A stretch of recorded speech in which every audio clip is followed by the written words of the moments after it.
Ассаламу алейкум, қайырлы күн, барша көрермендер.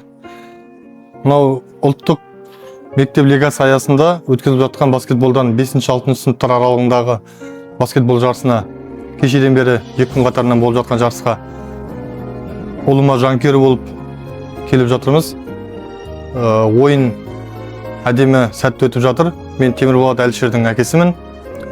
Бұйыр ғана 3-ші орын болды, бірақ балалар жақсы ойын көрсетіп, өзінің жақсы ойын өнектерін көрсетіп, өздерінің спортқа деген бейімділіктерін одан әрі шыңдап, жақсы өнер көрсетті.